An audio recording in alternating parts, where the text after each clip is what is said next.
가톨릭교회 교리서 제3절 교회 시대의 기도 2623 오순절날에 한자리에 모여 모두 한 마음으로 기도에 전념하며 그분을 기다리던 제자들 위해 약속된 성령께서 내리셨다.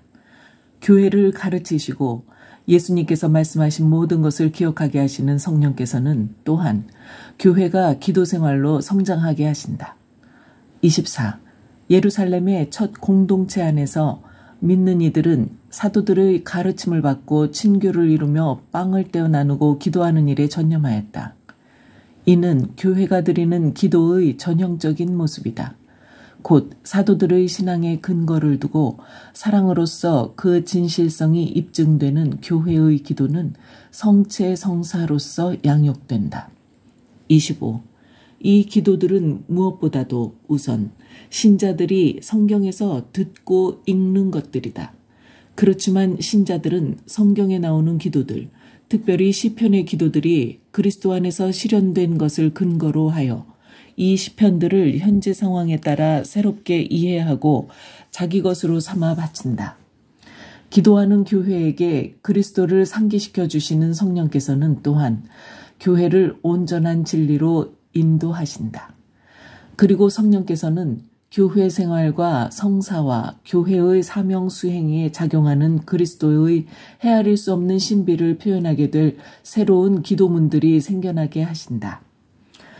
이러한 기도문들은 위대한 전례적 영적 전승들 안에서 발전되어 갈 것이다. 신약 성경, 곧 사도들의 저서와 정경 안에 들어있는 기도문들은 그리스도교 기도의 규범이 될 것이다. 1. 찬미와 흠숭 26. 찬미는 그리스도인 기도의 기본 움직임을 드러낸다. 찬미는 하느님과 인간의 만남이다. 찬미 안에서 선물을 주시는 하느님과 이 선물을 받아들이는 인간이 서로 대화하며 결합한다. 찬미 기도는 하느님 선물에 대한 인간의 응답이다. 곧 하느님께서 강복해 주시기 때문에 인간의 마음은 그에 대한 보답으로 모든 축복의 근원이신 하느님께 찬미를 드릴 수 있는 것이다. 27. 이 움직임은 두 가지 기본 형태로 나타난다. 그 하나는 성령 안에서 그리스도를 통하여 성부께 올라가는 움직임, 곧 찬미이다. 또 하나는 그리스도를 통하여 성부에게서 내려오시는 성령의 은혜를 간청하는 것이다. 28. 흠숭은 창조주 앞에서 피조물임을 깨달은 인간이 취하는 기본 자세이다. 흠숭은 우리를 지어내신 주님의 위대함과 우리를 악에서 구해내시는 구세주의 전능을 드높이는 것이다. 흠숭은 영광의 임금님 앞에서 인간이 마음을 쏟아 꿇어 엎드리는 것이며 언제나 더욱 위대하신 하느님 면전에서 존경 어린 침묵을 지키는 것이다. 지극히 거룩하시며 최고의 사랑을 받으셔야 할 하느님에 대한 흠숭은 우리를 겸손되게 하고 우리의 간청에 대한 확신을 심어준다. 2. 청원기도 29. 탄원이라는 낱말은 신약 성경에서 그 의미가 풍부하게 나타난다. 곧 청원하다, 애원하다, 끈질기게 청하다, 호소하다, 부르짖다, 울부짖다 등의 의미와 기도를 통한 줄다리기라는 의미까지 포함한다. 그러나 가장 일상적인 형태는 청원이며 이는 청원이 가장 자발적이기 때문이다. 청원 기도를 드림으로써 우리는 우리가 하느님과 맺고 있는 관계에 대한 깨달음을 표현한다. 피조물인 우리는 우리 자신의 기원도 아니고 우리가 당하는 역경을 마음대로 없앨 수 있는 주인도 아니며 우리의 궁극 목적도 아니다. 도리어 우리는 그리스도인으로서 우리 아버지께 등을 돌린 죄인임을 알고 있다. 청원은 이미 아버지께로 돌아섬을 의미한다. 30. 신약 성경에는 구약 성경에 자주 나오는 비탄의 기도가 거의 없다. 우리가 비록 아직은 기다림 중에 있고 날마다 회개해야 하지만 부활하신 그리스도 안에서 교회의 청원은 희망으로 지탱된다. 비탄보다 훨씬 더 깊은 데서 솟아나는 그리스도교 청원을 바오로 사도는 탄식이라 부른다. 이 탄식은 함께 탄식하며 진통을 겪고 있는 모든 피조물의 탄식이기도 하며 우리의 탄식이기도 하다. 우리는 우리의 몸이 속량되기를 기다리며 속으로 탄식하고 있습니다. 사실 우리는 희망으로 구원을 받았습니다.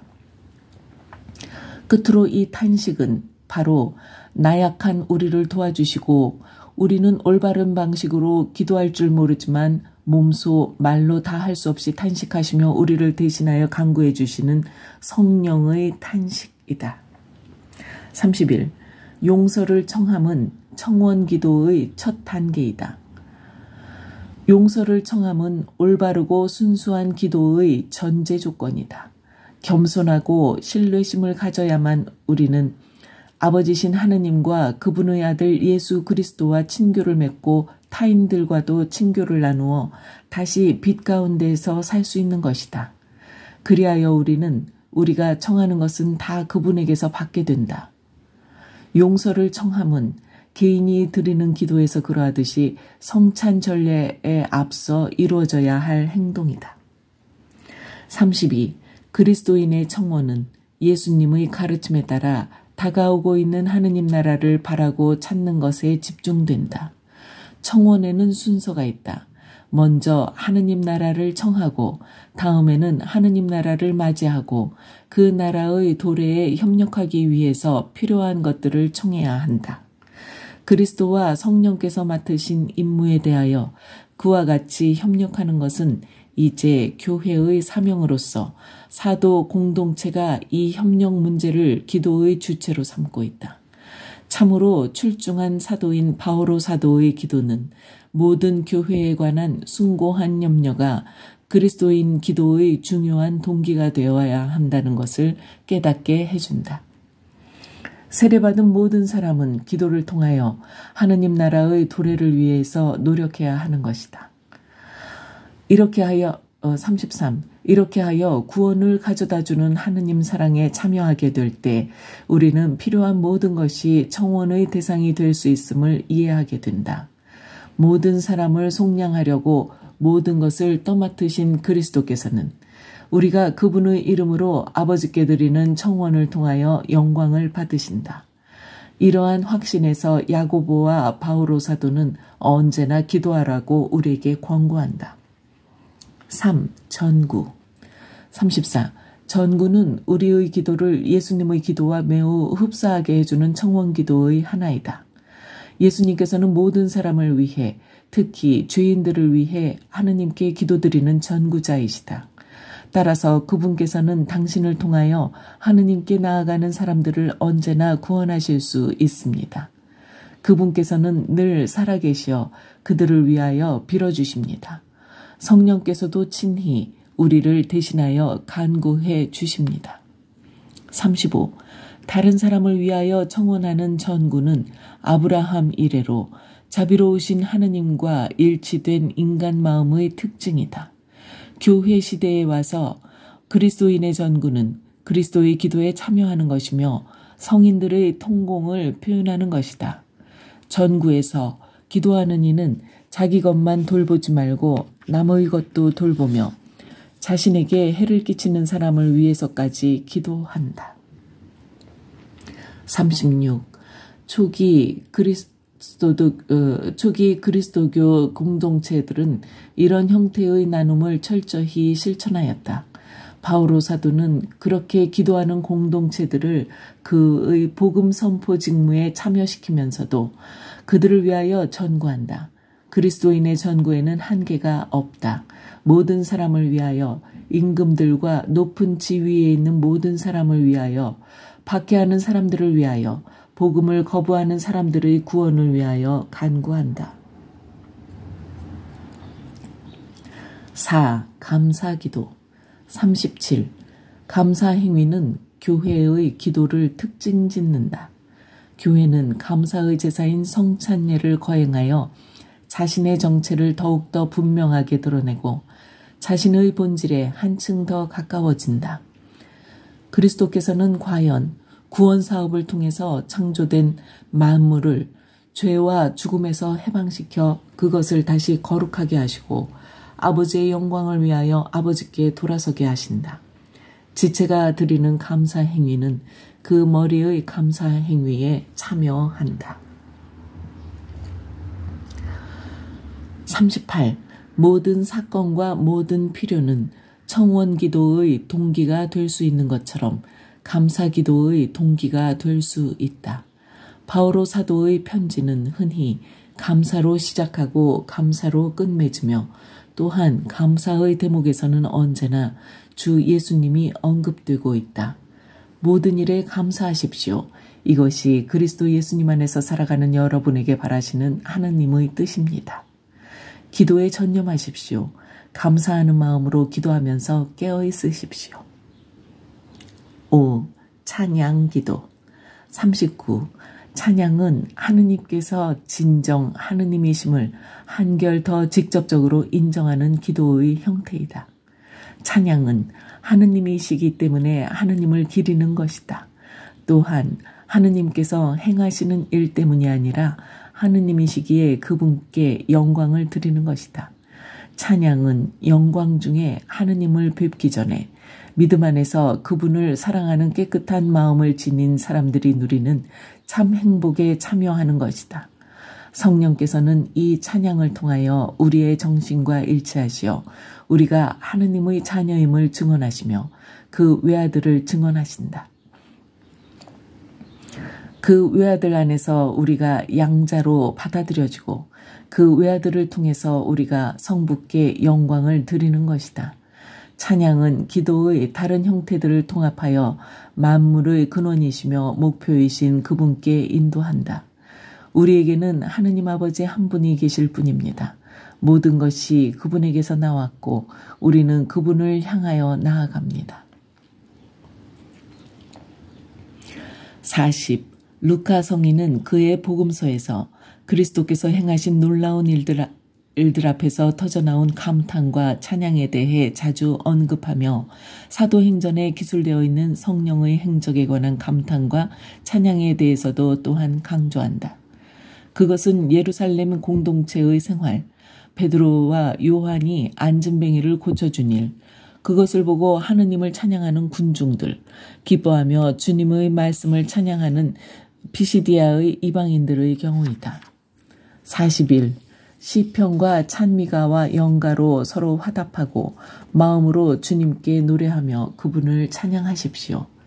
영감을 받은 신약 성경의 저자들이 그러했듯이 초기의 그리스도교 공동체들도 시편을 새로운 각도에서 읽고 시편으로 그리스도의 신비를 노래하였다. 모든 것을 새롭게 하시는 성령의 은총을 받은 초기 그리스도교 공동체들은 하느님께서 당신 아들을 통해 실현하신 놀라운 사건, 곧 그분의 강생, 죽음을 정복한 그분의 죽음, 그분의 부활, 하느님 오른쪽에 앉으신 그분의 승천 등을 주제로 하여 찬미가와 송가를 지었다. 경이로운 이 구원 경륜 전체에 대해서 하느님을 찬양하는 노래인 영광송이 울려 퍼졌다. 42. 곧 일어나게 될 일에 대한 계시인 요한 묵시록은 천상전례의 찬미가뿐 아니라 또한 증인들의 전구로 점철되어 있다. 예언자들과 성인들, 예수님을 증언하려고 세상에서 죽임을 당한 모든 이, 곧 큰 고난을 거쳐 우리보다 먼저 하늘나라에 간 사람들의 큰 무리가 옥좌에 앉아 계신 분과 어린 양의 영광을 찬양하는 노래를 부른다. 그들과 일치하여 지상의 교회 또한 신앙과 실현 속에서 그와 같은 찬미가들을 부른다.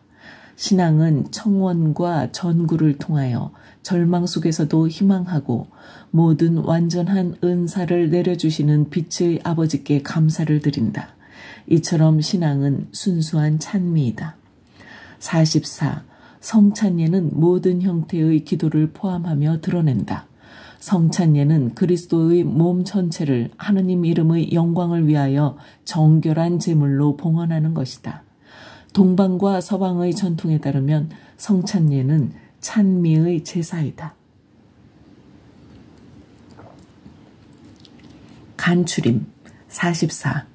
교회를 가르치시고 또 예수님께서 하신 모든 말씀을 되새기게 하시는 성령께서는 변하지 않는 기본 형태를 유지하면서도 그 표현에서 새로운 찬미, 청원, 전구, 감사, 찬양의 기도 등이 생겨나게 하심으로써 교회에게 기도 생활도 가르치신다. 45.